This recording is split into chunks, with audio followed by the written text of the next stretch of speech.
اسرائیل نے جمعے کو الصبح ایرانی دارالحکومت پر حملہ کیا، جس کے بعد تہران بھر میں دھماکوں کی آوازیں سنی گئیں۔ اسرائیلی فوج کے مطابق ایران کے خلاف ان بڑے حملوں میں ایرانی جوہری تنصیبات اور فوجی کمانڈروں کو نشانہ بنایا گیا۔ اسرائیل نے کہا کہ اس کارروائی میں 200 جنگی طیاروں نے تہران اور دیگر ایرانی شہروں میں تقریباً 100 اہداف کو نشانہ بنایا۔ کچھ لمحے پہلے اسرائیل نے آپریشن رائزنگ لائن کا آغاز کیا، جو کہ اسرائیل کی بقا کے لیے ایرانی خطرے کو پیچھے دھکیلنے کے لیے ایک ٹارگیٹڈ فوجی آپریشن ہے۔ ہم نے ایران کے جوہری ہتھیار بنانے کے پروگرام کے مرکز کو نشانہ بنایا۔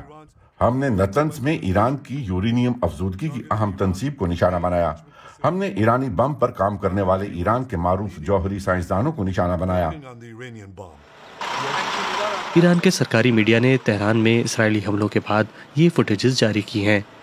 ان کے مطابق حملوں میں رہائشی عمارات کو نشانہ بنایا گیا، جس میں کئی شہریوں کی موت واقع ہوئی۔ ایران کا کہنا ہے کہ ملکی مسلح افواج کے سربراہ محمد باقری اور پاسداران انقلاب کے کمانڈر ان چیف حسین سلامی اسرائیلی حملوں میں مارے گئے۔ ان کے علاوہ 6 اہم ایرانی نیوکلیئر سائنسدانوں کی اموات کی بھی تصدیق کر دی گئی ہے۔ ایرانی سپریم لیڈر آیت اللہ علی خامنائی نے ایک پیغام میں خبردار کیا ہے کہ اسرائیل کو اس حملے کی سخت سزا ملے گی۔ رژیم باید منتظر مجازاتی سخت باشد۔ حکومت کو سخت سزا کا انتظار کرنا چاہیے۔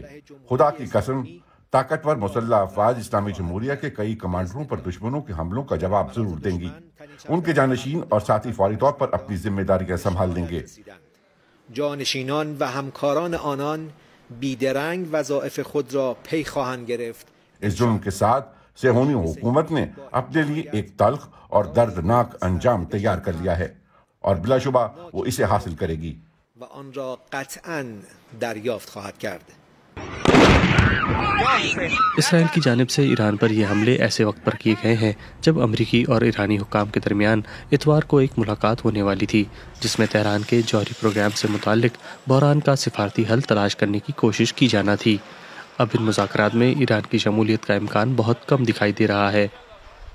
اقوام متحدہ کے جوہری ادارے کے سربراہ رافائل گروسی نے اس نئی پیش رفت کو انتہائی تشویشناک قرار دیا ہے۔ میں تمام فریقوں سے مطالبہ کرتا ہوں کہ وہ کشیدگی سے بچنے کے لیے زیادہ سے زیادہ تحمل کا مظاہرہ کریں۔ میں اس بات کا اعادہ کرتا ہوں کہ جوہری تنصیبات کی حفاظت اور سلامتی کو خطرے میں ڈالنے والی کسی بھی فوجی کارروائی سے ایران، خطے اور اس سے باہر کے لوگوں کے لیے بھی سنگین نتائج کا خطرہ ہے۔